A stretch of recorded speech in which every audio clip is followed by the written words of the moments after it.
Hey, my name is Sarah and welcome back to another episode of Talking Fast. Jacob, how are you today? I'm good, Sarah. How are you doing? I'm good.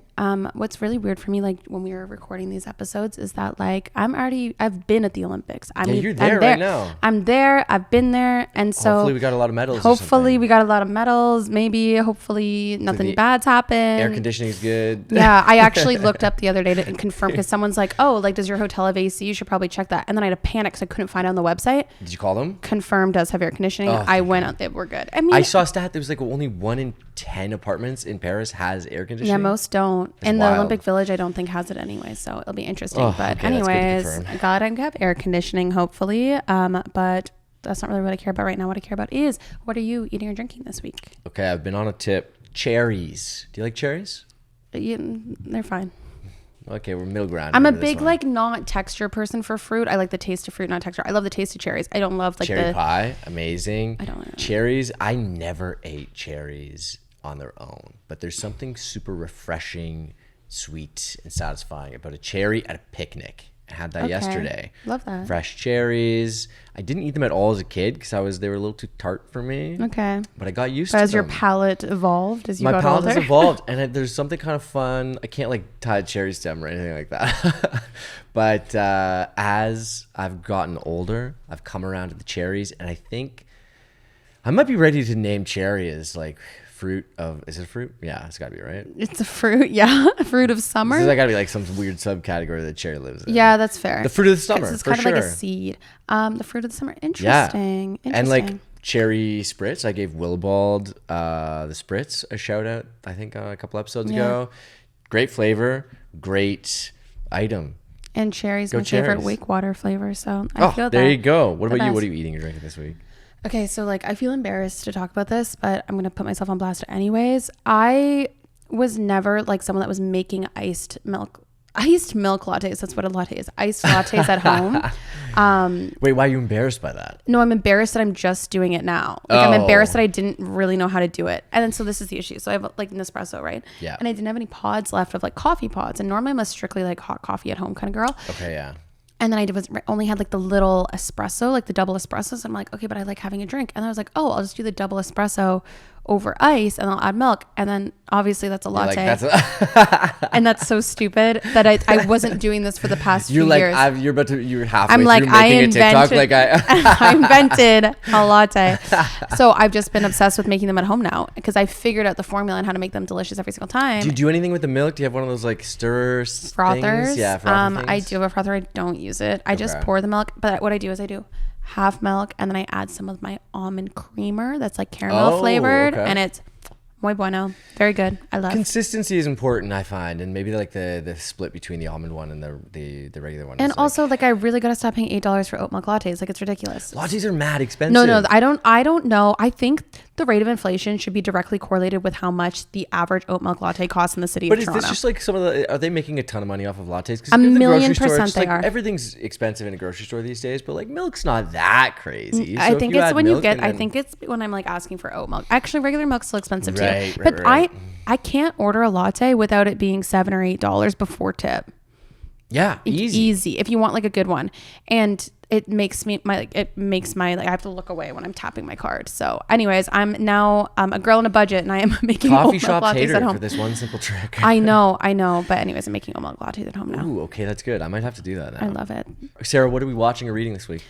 I'm reading a book that was on my summer reading list. So if you remember, I talked early on about how I had a summer reading list and I had 10 books on it that I wanted to read by the end of summer. Another one checked off. This one was great though, because I got 2 birds, 1 stone because I convinced Haley to pick it for book club. It was not my book club pick, but I said to Haley, oh my God, I've seen this book. You should totally pick it while we were like out at a bar. And then the next morning she's like, can you send me the link to that book? And then she goes, wait, isn't this on your list? You actually sent her just your reading list? Yeah, I should have. And so then for me, that was great because my stressor with my book, like my summer reading list has been, because book club obviously once a month I have to read a book. You have to add a whole other book on there. So it was amazing. We've read The Rom-Commers, which is about these 2 writers that are screenwriters that like fall in love, and it's really well written and it's very like funny, which is called Rom-Commers, so it should be. It's my first book that I've read by this author, Catherine Center, and my whole book club loved it. It was one of those things that everyone was pleasantly surprised. We've read really shitty romance books, and then we've read really intense topic books. This was kind of somewhere in the middle. It had heart, it had soul, it was like a little bit deeper than a typical rom-com,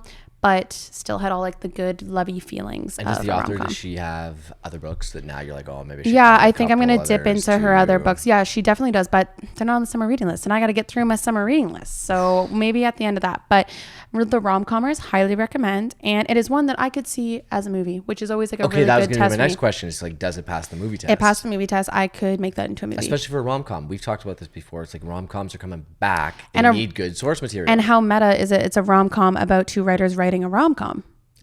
It writes itself. Rom-Commers. It wrote itself. It literally wrote itself. It wrote itself. So anyways, if anyone wants to give me the rights to that book so I can make it a movie, let me know. What about you? What are you watching? Okay. I'm watching it. But you know what? I also was just listening to it a little bit, but it is a comedy special. We, I think, have given a couple of shout outs to the Handsome podcast here and there, which is Tig Notaro, Fortune Feimster, and...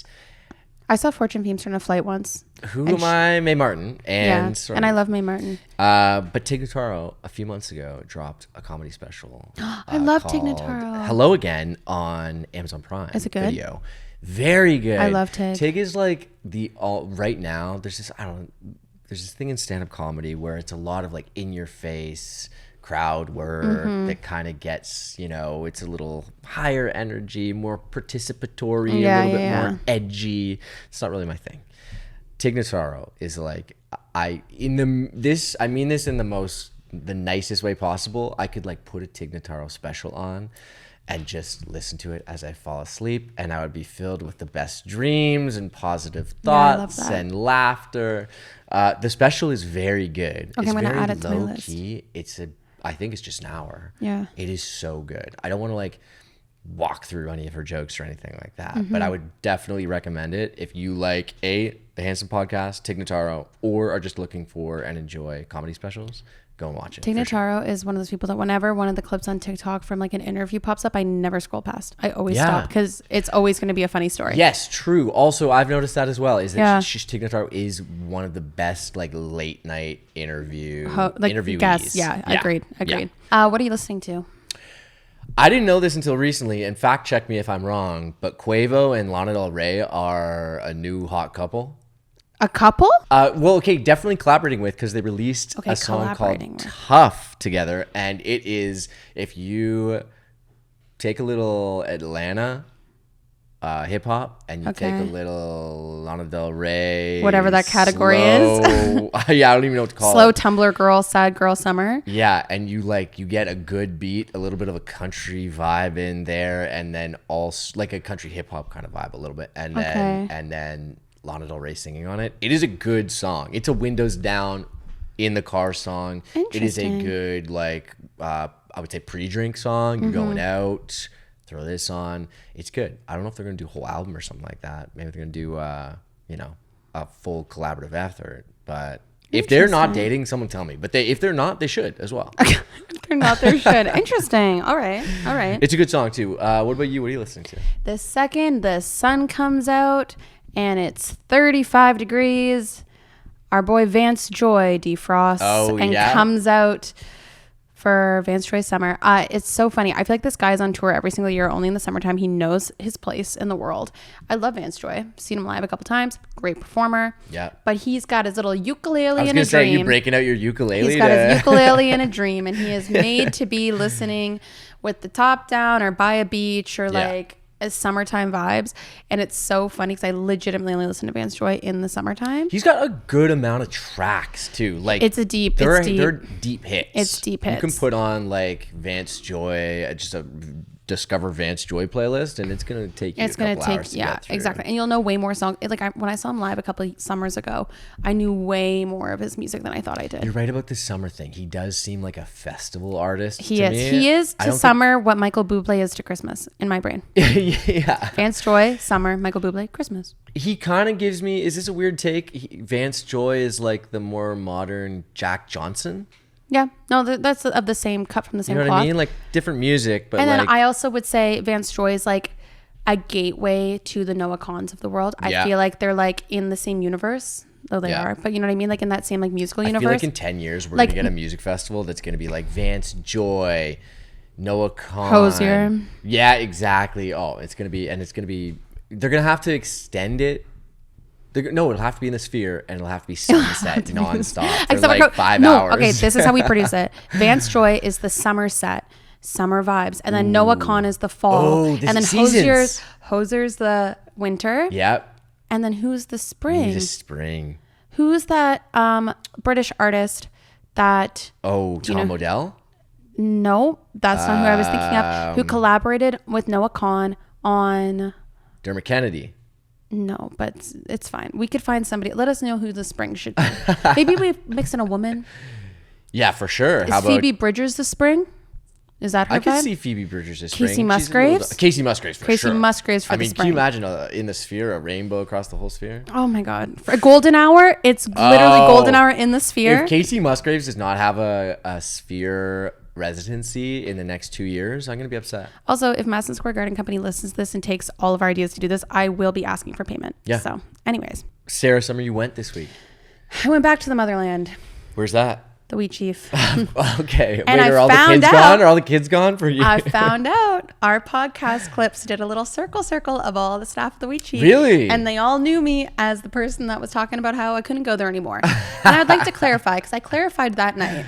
I have never once spoke ill of that bar. No, you love the Wheat Chief. It is my favorite bar. I would not be surprised if one day in my life I get a Wheat Chief tattoo. That is how much I love this bar. My sister's got me a print for my birthday. I adore that bar. But there was a moment in time when all the university students are here, and I get it. There's not a lot of good places to go out anymore in Toronto. Yeah. And it's the best one. And I hype it up a lot. Not that I'm saying it's my fault, but I do feel partially responsible. And the lines were getting too long and it was getting a little too young. But it's the summertime. All the university kids have moved back for their summer jobs. Bye-bye. And now all is right in the world. I still feel a little old. Like it's definitely skews like 24 to 30 now. So I'm on the latter end, but that's okay. Sometimes you need that energy a little bit. If it's especially late at night, like the bar's not dead. Because if the bar is dead, I'm like, oh, I'm out of here at midnight. There was a little bit of a line, but we're like, guys, this is not as long of a line as we've seen. And we didn't go to like almost midnight, our normal time, which was great. And then it was not a long line. Got in, and then I met the owner of the Wheat Chief's daughter. She came up to me. Oh, yeah? And now we're friends on Instagram. Okay, well, this is what I was going to propose. Wheat Chief owner and staff, if you guys are listening to the podcast anyway, the lines are getting too long for Sarah at the front door. You need to roll out maybe the red carpet out back. I don't need that. I don't need that. Text. I don't need that. That's so kind of you. I don't want to be that person that does that. That would make me very embarrassed. But all to say is we went back. It was lots of fun. Our friends even showed up at like 1 a.m. again. They were able to get in. Fist bumping the band at all? Yeah, and it was just classic. And I didn't even know the band rotation anymore. Like that's how long it's been since I've been there. Oh, you got to get in there. I know. But it was wonderful. And I closed it down because I never go to that bar. Someone was like, what time did you stay until? I go, what kind of question is that when the lights went on? Like, yeah, obviously. What about you? I went to Valley View Gardens. Listen, if anyone is into plants and you're buying your plants downtown Toronto, don't do it. Unless you have like a nice little plant shop and they're good people that you want to go and support. Valley View Gardens up in Markham.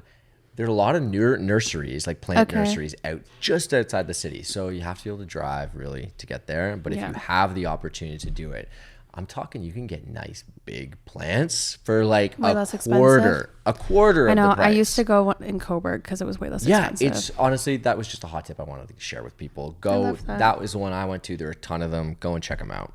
And what is something that you did? Okay, I gotta give a shout out to the Facebook Marketplace rapscallions that I'm gonna call them. They're like, there are some weirdos out there on Facebook Marketplace, and I love them. I love buying stuff and selling stuff. How often do you spend? Like, how many hours a day do you spend on Facebook Marketplace? How many hours a day do I spend? Minutes. Not that many. I literally tried scrolling on Facebook Marketplace for the first time in my life a couple weeks ago, and what were you looking for? Nothing in particular. I was just looking at furniture for the cottage and I could not find anything. Okay. And I also got bored of it after a few minutes. Let me shoot you some of my tips for like keywords and that kind of stuff. For and keywords. We'll get you sorted. Granted, I was looking at Nova Scotia, which I think made it more difficult. Anyways, did you find something on Facebook Marketplace? Is that why you're all excited? excited? I found a dartboard. Yeah, I was super excited. I saw that on your Instagram. I wanted a dartboard, but honestly, modern dartboards, they don't look good. They don't I need something with a little bit of character. You want someone that a bar closed down, they pulled that bad boy off the wall, and we're selling it on Facebook. It's for the cottage that we're just finishing. Like by now, we'll probably have been moved in. Everything's good to go. This man was retiring. He actually brought it out of his cottage, sold it to me downtown Toronto, and now it's going back up north. Oh, that's so funny. So I was like, this is a nice full circle moment and a couple of weirdos, and it was a good experience. I love that. What about you? Something you did? I made my first ever grazing table. Oh, yeah, it looked good.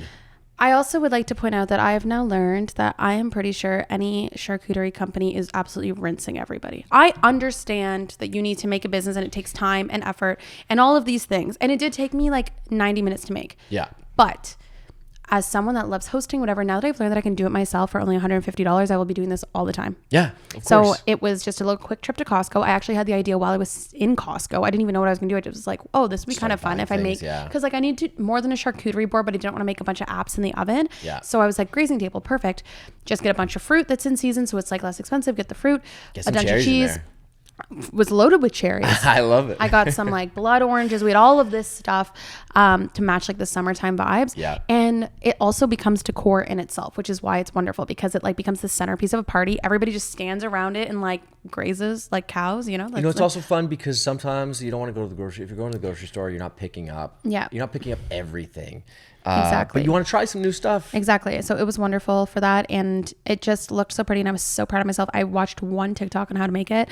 And it was, you had some, like, it was good, a success. Thank you so much. Stuff like that. So that was the thing that I watched. Different textures and that kind of stuff. Well, I just basically took my same mentality of rules of 3 for like a charcuterie board and just built it onto the table. But so I did I started with the cheese and made sure those were all separated, and then I did the crackers, and then the fruit is what filled in everything, and it turned out really good, and I was very happy about it. And now I fear that all my friends are going to ask me to make them for baby showers and bridal showers and all of those things moving forward. Someone's already in my DMs asking if they can pay me to make them one. Absolutely not. We are not monetizing our hobbies anymore. What if you just change your whole career path to just be like a grazing table person? Yeah. No, I would get so bored of it. I hyperfixate on things for a short period of time, then I get sick of it. So anyways, Grazing Tables by Sarah is not going to be a company in the future, but expect more of them on the feed. Sarah, I got no sleep last night. I swear my mattress is like a brick. It is so uncomfortable. I don't know what to do. I feel like the one thing I realized in adulthood is actually how much time you spend sleeping and like on your mattress and how important it is to have a good one. I spend a lot of time sleeping on it, and I spend a lot of time just laying on it as well. So why don't you upgrade to Polysleep? Because that's what I did, and now I have incredible sleeps every single night. Okay. For real. Okay. Tell me more. So they're made in Canada. They're eco-friendly.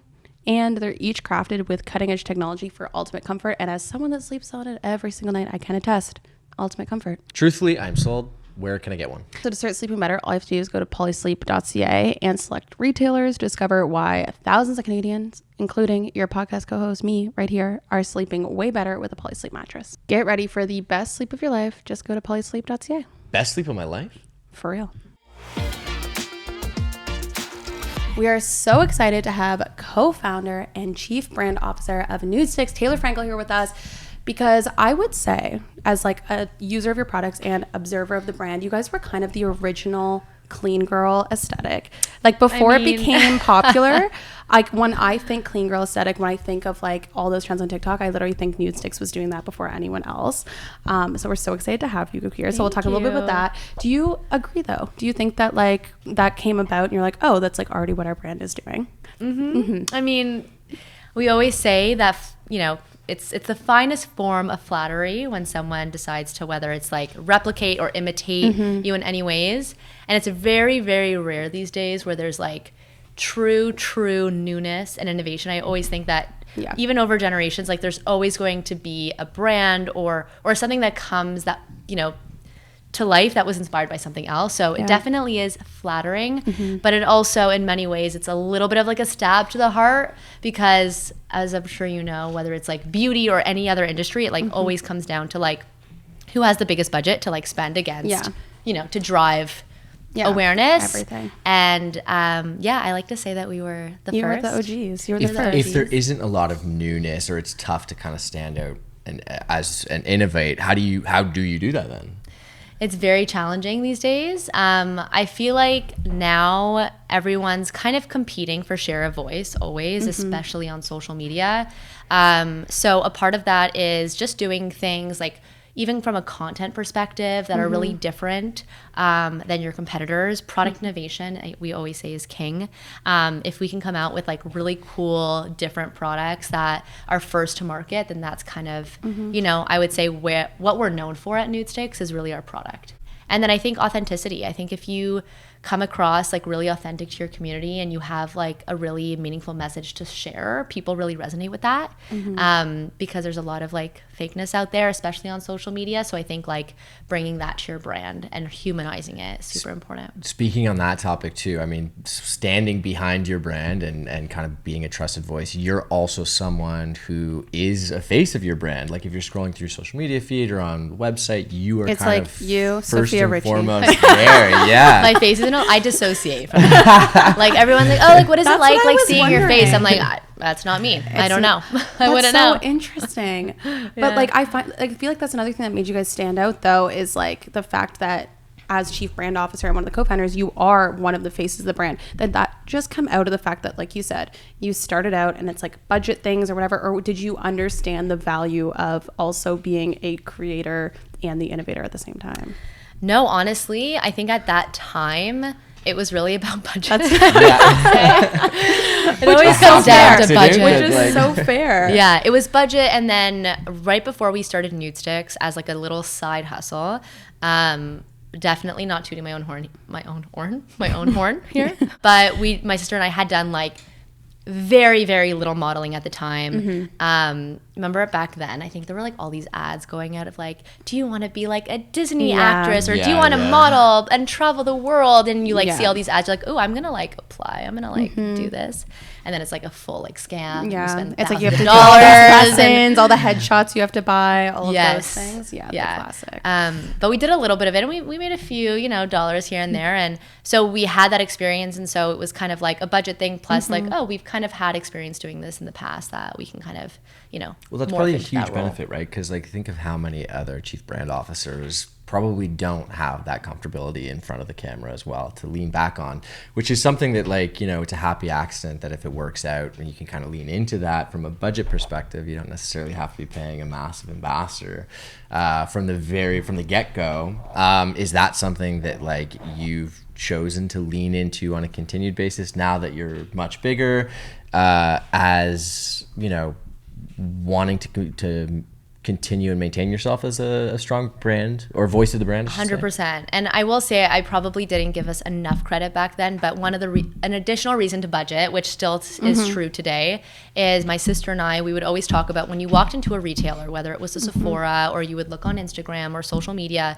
it felt very unapproachable. Like it was very much like the celebrity era. It was like that YouTube era where it was like perfection. And if you didn't look a certain way, it was like, okay, you didn't feel necessarily like included in the industry. And my sister and I, who kind of just like wanted like this relatable kind of, that was our mission at the time. Like we wanted to speak to our community like authentically, and we wanted it to feel really relatable. So that was another reason why we were the faces, because we're like, we're not anyone. Like we're literally like the girl next door. Like we have no influence. We're not a celebrity. Or it's not like the Charlotte Tilburys who are the celebrity makeup artists who like that's like why they then get like the also you both were quite young. Remind me, how old were you when you founded the brand as well? Yes, so I was 17 and my sister was 14. Right. But my mom Jenny, she's a chemical engineer and she's been developing cosmetics for over 20 years. So we obviously leaned a lot on my mom specifically from like a product development and business perspective, because she had a previous brand that she had with a few partners. But she comes from the artistry generation where it was really about like more is more makeup, more is more steps. And we were like, no, Mom, that's not it, No. We want less is more. And it was, to your point, at a time when like no one was talking about it. So it was definitely a little bit of a leap of faith. But my sister actually, she decided to pursue medicine, so she's now a doctor. But she's not as involved. But yeah. Did you guys see then direct trajectory with Nudestix, with then seeing things like the clean girl aesthetic and those types of trends that come out of our birth naturally out of like TikTok and Instagram? Did you see a trajectory with the brand at the same time? No, because when we launched the brand, it was 2014. So that was like the era of like artistry glam. It was like Instagram brows, heavy contour. I was there. We all did it. We all did it. Overlined lips. Like everything was just like more is more. More is more. And it was actually a really hard sell. Like I remember when we first launched, we would go to retailers and we would say, okay, you know, like less is more beauty. And they would say, well, that's not going to sell product. Less is more is going to sell. Sorry, more is going to sell product. And even like speaking to influencers at the time, because it was so full glam, they were like, oh, like that's not for me. Maybe they would use 1 or 2 products, but really it was about, again, this more is more makeup. So it definitely took years. It took years to even get someone to like feel good about using like a cream stick, because it was all about like powders and palettes. And I think that the trend of clean girl has definitely helped. I would say just like drive awareness and One of my favorite things that you guys do as a brand. So like it also feels very authentic with like you and your sister being a face of the brand at one point, but then now you use creators as investors also, and they invest in your brand more than just being like, we're just going to pay this makeup influencer however many like dollars. Instead, you have an opportunity for them to invest in the brand. Then that way they can, I don't know, like grow with it and everything like that. Where did that idea come from? And I just like, I think it is so unique, and I'm shocked more places don't do it, or if they do, they're probably just going to copy exactly what you guys did. But where did that idea come from using creators as investors, not just as marketing dollars spent? Yeah. Well, it was actually, I had a few like influencer friends at the time.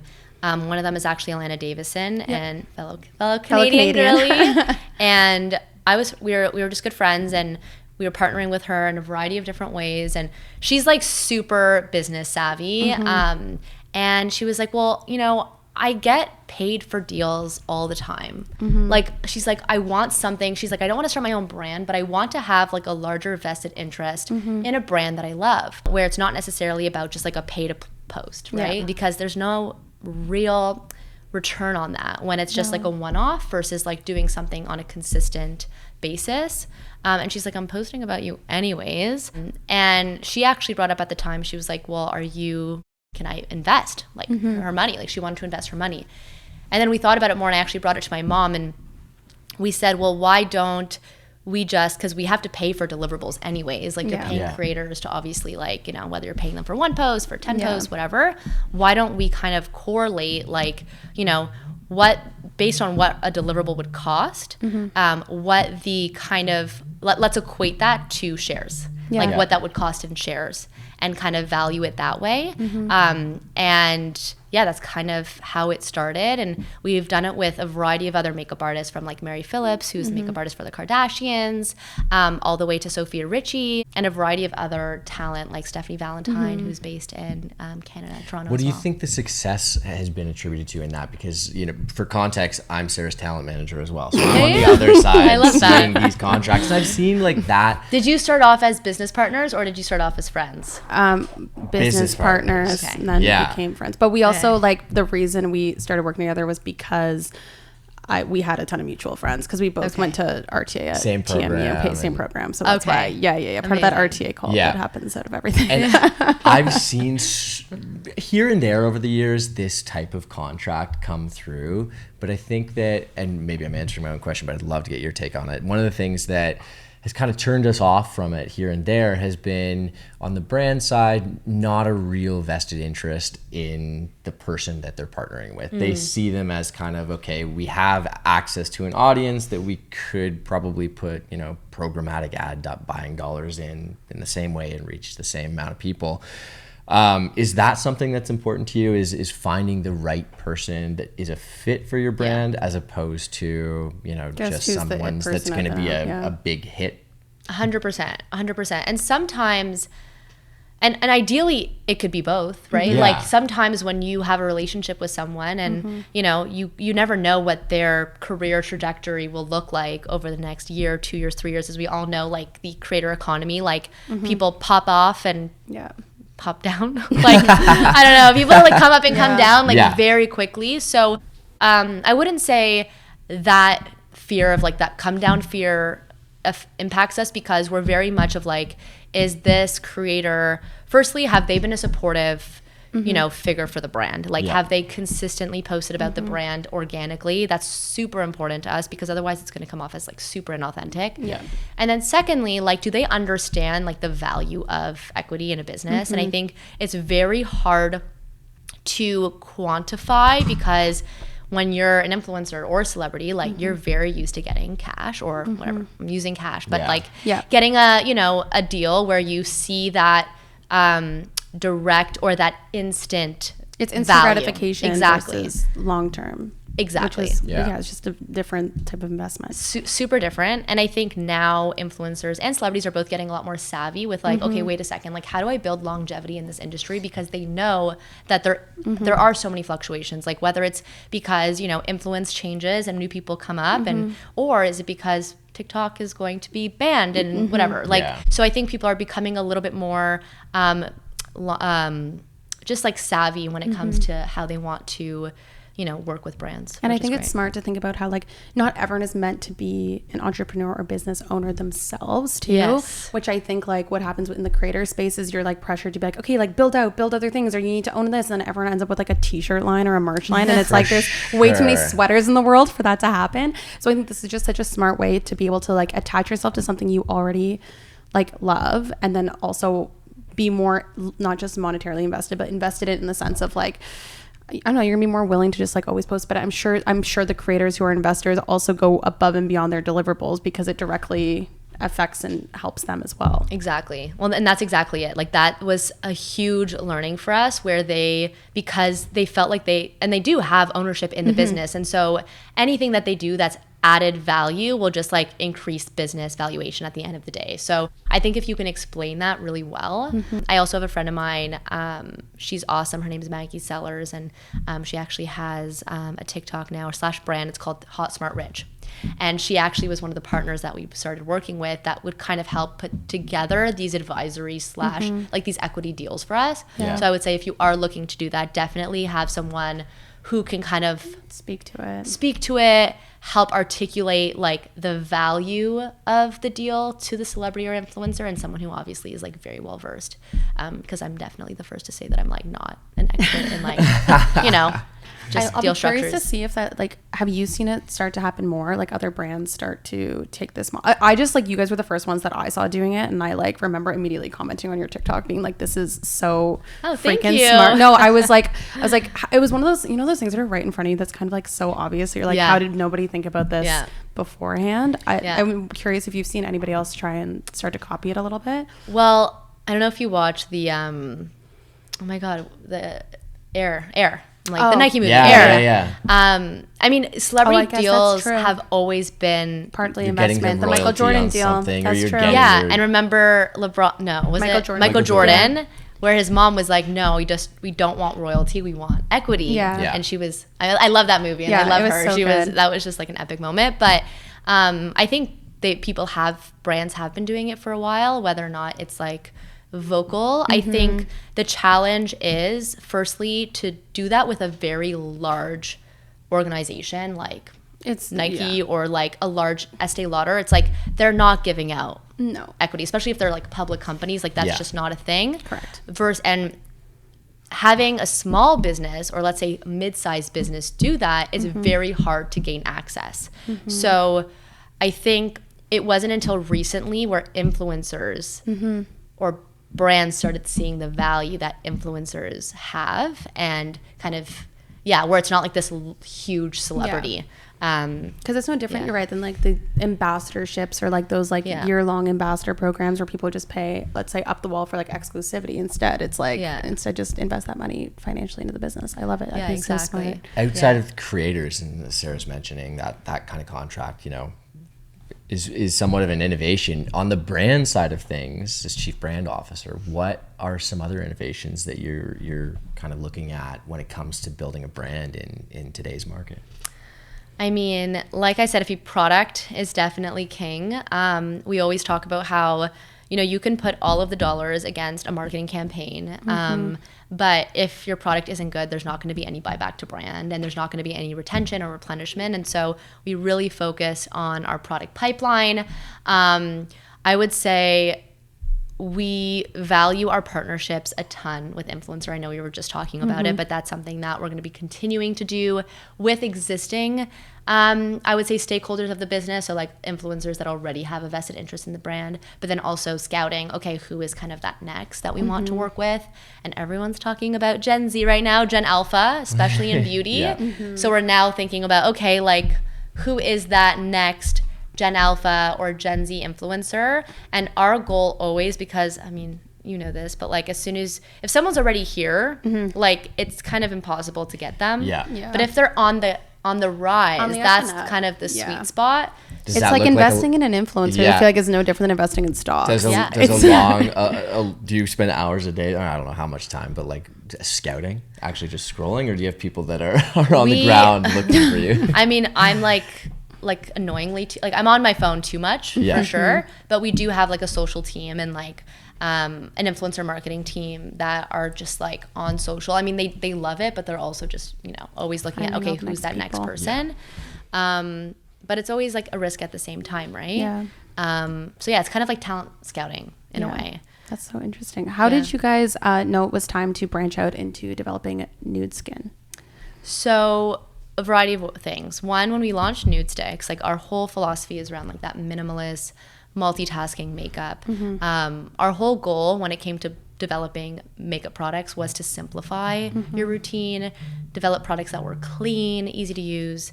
And because we were a very skin forward brand, we would always get questions from our community asking like, okay, like that's great that you have great skin. Like that's great that you can wear less is more makeup because you have good skin. Like what do I do? Or like how do I wear less is more makeup?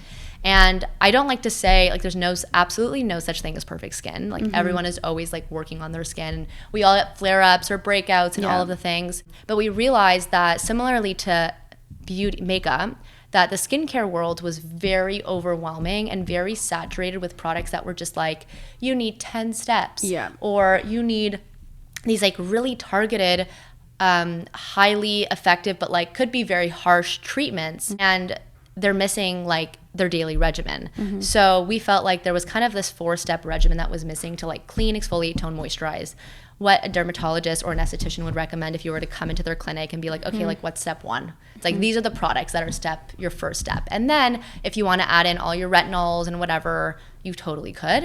So that was a gap we felt, and we actually partnered with a dermatologist to develop that. But that was in like 2021, 2022 we launched. What happened was COVID. And although we had these products in the pipeline, we always have products in the lab, but it's always a matter of, okay, when are we going to launch them, right? And sometimes the timing's not right. So COVID hit, obviously color, no one was really buying makeup. So we said, okay, maybe now's the time to accelerate this. Like we have the formulas, we have the packaging. At that point, it's really about like, whether it's clinical studies, going into shoot, pitching your retailers, all the things that it takes steps. Exactly. So we accelerated it and we really focused on skin.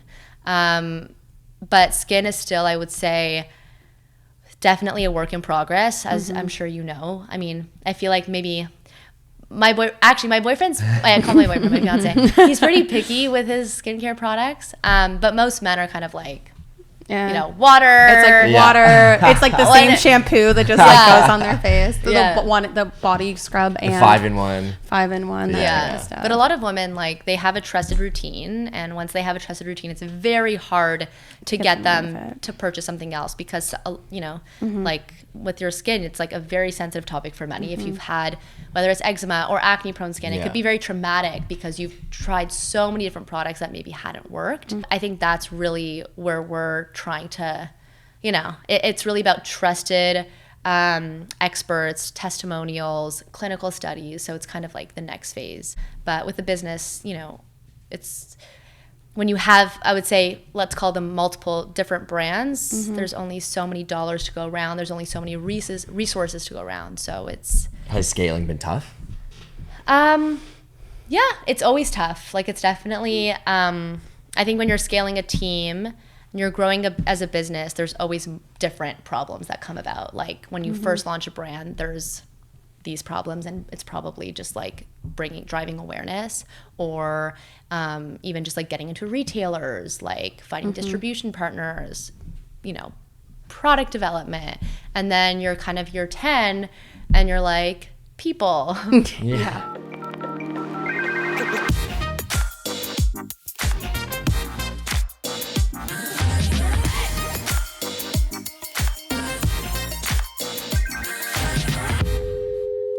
What's been the one thing that you did not expect out of being a business owner? I mean, you've been doing this since you were like 17. So have you ever had a boss?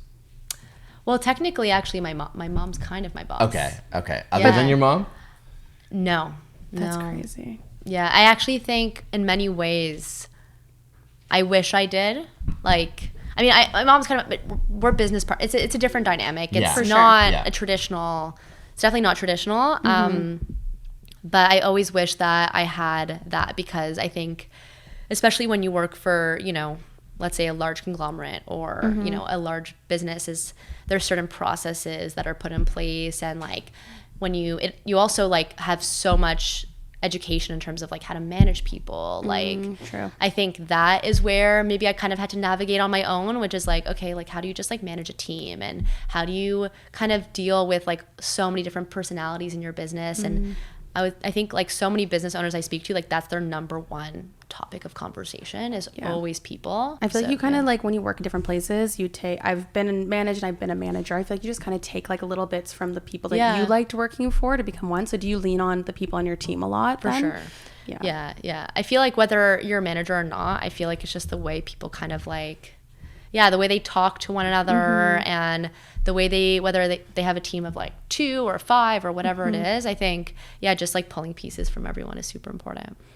So what is one thing that you did, like you wouldn't have expected in being a business owner? If you're like going back to tell your 17-year-old self, like, this is something that happens and I did not expect. So many things. Oh my God. I think there's this misconception. I think entrepreneurship is like very romanticized. It's sexy. Yeah. Everyone's like, I want to be an entrepreneur, like and because you think that becoming an entrepreneur, firstly, I think that there's like this weird, like, I don't know, what's the right word? People try to, when they look at entrepreneurs, like, oh, like you're like a celebrity type, or like well, you think about like the CEO or the founder of, I guess she's not CEO anymore, the founder of Bumble, like Whitney, whatever her name is, like she's like becomes like a person, or like they become like, it's almost like they become celebrities in their own self. Like the Elon Musks of the world and all of that. That's true. And but then also you're only seeing those people once they're at the absolute peak, like the biggest part. Exactly. So I think again, like there's been like this people have romanticized the idea, and I think a lot of that comes with that piece of it, of like the celebrity piece, but also the flexibility piece, I could do whatever I want because I'm an entrepreneur and I own my business, and I can go on vacation as much as I want, or I can change out my hours. And I think that could be true at some point, but like as you scale, you talked about like the difficulties of scaling is like you work for this company and like you just can't go MIA like ever. Like I talk about this with my mom a lot, because even when we're having a sick day, or I mean, you can't really have, like, you can have a sick day, but like if there's like a 911 in the business, or like you're the line of defense. You are the line of defense. And so I think you actually lose a lot of freedom when you become an entrepreneur or a business owner as you scale, because you're kind of working for your team, right? Like you're working for your company and the people that work with you, and they rely on you. So I definitely think that's a challenge. Well, because I guess when people like, you can't put an out of office on. Like I never put my out of office on. I'm gonna share that clip with my family, because I run the talent agency, but it's like, I feel like a lot of the time I get that side of it. Where my and talent is like 24/7. Like you can't turn that off. And my clients are all over the world. Unless you're a good client and you don't email Jacob after 5 p.m. He's like, I'm setting boundaries. I try to. But it's because you do lose a little bit of flexibility, even though you are kind of in charge of a lot of flexibility in being a business owner is Yeah. the biggest facade. When I was a freelancer, it was the same thing. Like people assume it's like, oh, you work less, you're more flexible. It's like, no, you're like, you work more, because if you don't, then like it fails. Yeah. It's the same Do idea. you also feel the empowering side of it, because you can kind of also be in charge of taking the company in the direction that you want to take it. For sure. Yeah. I think that that's a huge, I would say, like, maybe adrenaline is the wrong word, but like kind of like this adrenaline rush when you start a business, especially I would say in like the beginning stages, where it's like every decision that you make like really has like such an impact on, you know, the growth of your business. But I do think as you grow, like, you know, you hire a team and everyone kind of just like, you know, does what they do. And like, yes, what I do, like, I'm very consumer facing. Like, I work very closely with our marketing team, our PR team, but, you know, I try to do things that will help like move the business forward from, you know, top of funnel awareness. But then you have a whole team that try to move the business forward in other ways. So yeah, it's empowering, but like, it's also empowering to have a team that can do that as well and that you trust. So yeah. What is like something that was like a pinch me moment for you over the past like 10 years? Ooh. Okay, so this is such a nerdy thing, but I love nerdy things. I know. Well, there's a few. One, this is more of a celebrity thing, when we worked with one of my like biggest childhood crushes, which was Hilary Duff. Oh. Side note on Hilary Duff. If you all don't follow her on Instagram, follow her on Instagram right now. Hilary Duff posts on Instagram like a middle-aged mom. Yeah. And she posts as if she's not a huge celebrity. And she shares stuff that like the girls I went to high school share with. Like the little memes and stuff that she shares in her stories. It's iconic. Yeah. Like truly. She's like just the girl next door. That's what a cool like core millennial. Exactly. Yeah. Exactly. She is. And you know, when you meet, and I don't know if this ever happened to you, but like if you meet like whether it's an influencer that you follow and you have this kind of idea of like what they're going to be like. And like for years, like I remember having like my 10-year-old birthday parties had a Lizzie McGuire face, like had her face on my birthday, like 3 years in a row. She had the Zellers collaboration where it was all the Zellers clothes and you could get like the Hilary Duff, Lizzie McGuire pillows. Stuff by Duff. We all had it. It was amazing.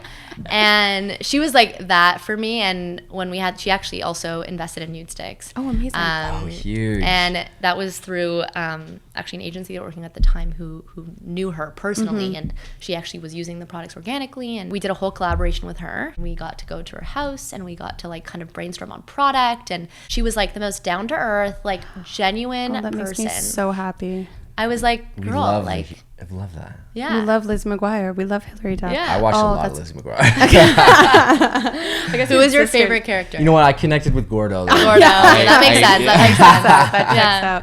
I love that because I feel like, I mean, as you know, if you work with creators, you work with like celebrities in the spaces, sometimes like they say like don't meet your idols because it can like be disappointing. So it makes me so happy that she lives up to the hype. She does. If only she could release more music and go on another tour. That's all I want in my life now. Honestly, I think, you know how Taylor Swift kind of like, I guess she kicked off like the Eras tour. I feel like everyone needs their own like Eras tour. They absolutely do. Yes. So Hilary Duff needs an Eras tour. I love that. Well, you have the direct line though. So if anyone's gonna present, you have to make this happen. Hillary's Eras tour presented by Nudestix has a great ring to it, right? I don't know, Hillary, if you're watching this, like I don't know what camera to look at, but if you're watching this, that was a pinch me. Was there any other pinch me moments? Definitely when we launched Sephora, that was like a dream. And yeah, I mean, I feel like when you walk into Sephora, it's like being in a candy shop. Like it's just, and you also, I think what was really, really awesome about them was that as a very small brand at the time, like they just had like a marketing machine behind them. And it was just incredible exposure, and they added media credibility as well. Yeah. And then I would say recently, 3 months ago, we moved into our new facility in Vaughan, as we were Vaughan City Center. Vaughan City Center. Shout out. If you want to play pickleball, they have lots of pickleball in Vaughan City Center. But we just opened up this new facility, and I remember my mom, when we walked into the warehouse for the first time, I like my jaw dropped. Like I'm not an emotional person. Like I never cry really, but I was like, it was so like from where we started and like the offices that we had, and like we started in our basement to like the first office we had to like we've had a few different facilities, but it was just like so grand. I was like, this is wow. Like it's very rare that you take a moment to be like, oh shit, like we kind of. Well, and I feel like seeing a physical space like that, because I feel like I'm sure you look at like the SKU, is that what it's called? SKU? You look at all the stuff online and just like you can see the numbers and it probably doesn't feel like I mean, they're real numbers, but like you're looking at numbers. Whereas I guess if you're walking into a facility, we're like, oh, this is going to house all the product that then people purchase, and that's what I feel like it gives a very like real visualization. You also probably get caught up sometimes as an entrepreneur and like someone who's running the business in, you know, not really seeing those milestones a lot of the time. Even if you are making a ton of progress, you're on to the next thing, or you have a million different projects that you kind of have to keep up in the air. So what was it like, walking in and seeing it for the first time? It was it was incredible. Like, I think both of us kind of just like stopped and like we just froze for a second, and then kind of looked at each other to be like, whoa, like we did this like over the past 10 years. And I think there was a lot of reflection there of, I think, again, speaking on, you know, what are some of the challenges or maybe the, you know, the misconceptions of being an entrepreneur, is that it's like this overnight success, how to make $1 million in a year or 6 months. And I'm like, okay. You're like, sure. This is a pyramid scheme. I don't know what this is or how you did it. Or they're going to like flame out and it's not going to be. Yeah. But it's 10 years, right? And whenever I tell people that, they're super surprised, because, you know, I think anything on social media, as soon as you kind of maybe garner or that pivotal point for a brand, it's like, oh, like you just seem so new and whatever. And yeah, there's always like all this behind the scenes that not many people see. So it's like this saying, they were talking about it with like, I mean, Chaperone, who's like massive right now. They're saying it takes 10 years to be an overnight success. Yes. And it's like that same mentality, because everyone's like seeing her as like this musician that's blown up in 3 months, when really she's like been around and been in the game for a decade, but just the rest of the world finally seeing what she's. So that's been the previous 10 years for Nudestix. What do you hope the next 10 years looks like? Ooh. I don't know. I feel like they'll just be robots doing everything. My job will become obsolete. The Vaughan City Center is just AI will take over my job. Vaughan City Center. You're not even gonna have to film anything. It'll just be like an avatar of you that's like talking No, to literally. camera. Do you know Michaela? Yeah. So I feel like that is gonna be my partner, and I always talk about it, because he's like very doomsday kind of a guy with AI and stuff. Yeah. He's like, okay, well, what are we like? What are we gonna do? We have to leave. Like, we have got the basement prepped. Yeah, we have the basement. We should like supplies. And no, I honestly, it's very hard, because I mean, it's going back to technology. Like, so much has changed. Yeah. Like, even from, you know, where we were 10 years ago, of like what Instagram and YouTube were then versus like what it is today with TikTok, with AI. And I think even just innovation from a product perspective, like there's always so much innovation from sustainability perspective, from clean. So I'm really looking forward to see, obviously, what comes about over the next 10 years. I think what we have to do as a business is just be like, I always say 3 steps ahead is a little bit too far, but try to be at least 1 or 2 steps ahead of the consumer and the industry of like what we think is kind of that next.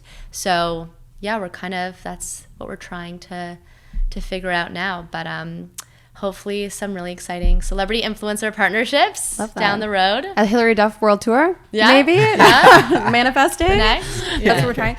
Well, we're so excited to watch what happens with the next 10 years. Thank you so much for stopping by Talking Fast. I feel like anybody that wants to start a business just got like the real tea on what it's actually like, which I think is wonderful. And thank you to you for listening to this episode. As you know, we're here every single Wednesday. I've been Sarah, that's been Jacob, that's been Taylor, and we'll see you next week. Bye.